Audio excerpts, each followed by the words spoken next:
Hey everyone, and welcome back to the Bright Minds podcast where we discuss early intervention strategies. Today we are here with Hannah, who is a licensed speech language pathologist who specializes in supporting young children who have speech language disorders. During her journey as an SLP, she's had a passion to work with children and families to improve their communication abilities and empower the families to achieve their goals. She is passionate about educating, training, and counseling others about communication and how you can create a positive experience.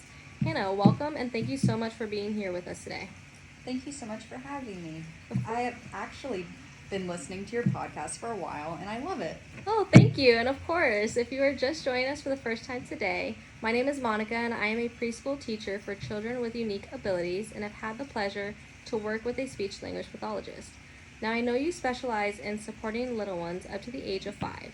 So basically before they start kindergarten and get into a school routine. Can you explain a little bit about how that works? Yeah, of course. So I work with children from birth through the age of 5 to address any developmental delays.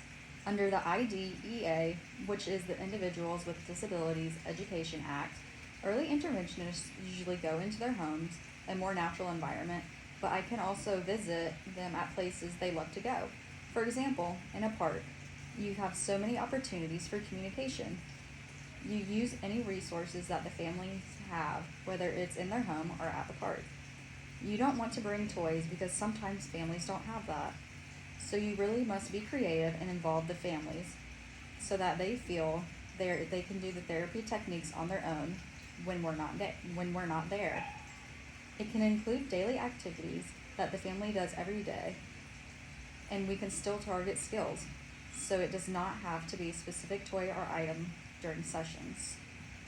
Yeah, sometimes I forget or don't even think about the toy situation. If it was me, I would just say, let me bring all these fun toys to play with. But I can't imagine how hard it is for the families when we leave with the toys. They're the ones that they have to explain to the little ones why they were taken away. So when the family is involved, do they participate in treating them? Yeah, absolutely. During sessions, I try to coach parents to support their communication. What does that mean to coach the parents? So during the sessions, are you showing them techniques that they can use when you're not there? Yeah, so one thing we do to encourage caregivers is to observe and wait and listen with their children. For example, the child wants the parent to read them a book. The child is looking at the book, wanting the parent to walk over, get the book, and read to them, but there's no definite communication. It is common for children to just look at the book and not say anything to the caregiver or make a gesture. But to support communication, we coach the parent to observe their behavior. In this case, it would be watching the child look at the book. Give them wait time so they can figure out how they can get the caregiver's attention or ask for the book. Then listen for them to make a vocalization or gesture saying, hey, I want this book. It's something as simple as observe, wait, and listen that a parent can participate and help their child. What would you do after they use the appropriate communication to ask for a book? Once they demonstrate the appropriate communication, you reward them by saying something like, oh, thank you so much for asking, or I love how you told me you wanted the book by pointing or saying book. Then read them the book. This tells the child, oh, if I ask this way, then the caregiver is happy and I get my book faster. It is important for the parent to observe, wait, and listen because this is what is supporting their communication. It is important to coach the parent because this is something they can use during any routine or any time of day. If it is just the SLP using this strategy, the child would only see it for 30 minutes or an hour a week. It must be carried over into the home so the child receives therapy all day, every day. As a teacher, I've used the strategy observe, wait, and listen with my students, and I have seen progress in their communication. It's amazing how much a child can further their communication with such a simple strategy. One of our subscribers wants to know what kind of research is behind parent coaching to support communication. Yeah, there's this fascinating article by Nura Sinta Kappas that proves that parent coaching is vital to support their child's communication. The purpose of their study was to compare the outcomes of parent-implemented language intervention. It Takes Two to Talk, the Hannon program, for parents, and clinician-directed therapy. A parent-implemented language intervention is when an SLP coaches the parent on how to best support their child's communication at home. A key takeaway from this study was that children who received the Hannon program were able to use the same communication skills after 8 weeks that the children in the clinician-directed therapy had after only 4 months. These children also had better pragmatic skills and were perceived to have better communication development than the clinician-directed therapy group. I love that they have programs and resources for parents that can be so easily accessible nowadays.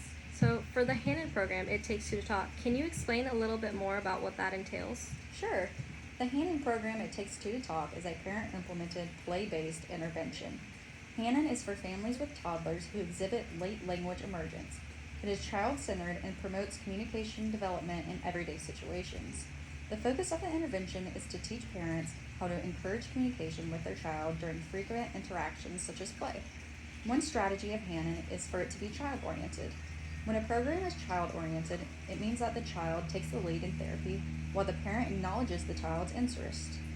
The Hannon program also encourages parents to observe, wait, and listen, or OWL. This is when the parent observes the child's behavior, waits for them to perform a communication act such as a vocalization or gesture, and then listen to what the child is trying to tell them. Hannon also suggests parents to model and comment correct language for their child.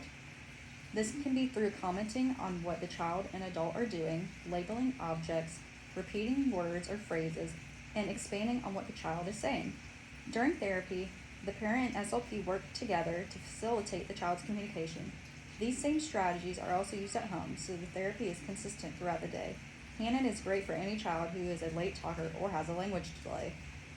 We've learned so much today about how important it is for parents to participate in these sessions. What would you consider to be the highlights of parent coaching for our subscribers? So, one would be that our primary role is to work with and support the family members and caregivers in their child's life. We are not making many therapists. We are here to help and support your child's communication needs. Another one would be a reminder that families are equal partners in this relationship. Caregivers are the driving factor behind this. We are here to support them. Lastly, we use as much of the child's environment as possible. You do not need extravagant toys for the caregiver to support communication. Great, thank you so much for educating us about parent coaching to support communication. I'm sure we will have Hannah on here again to answer some more questions for us next time. See you guys later. Bye.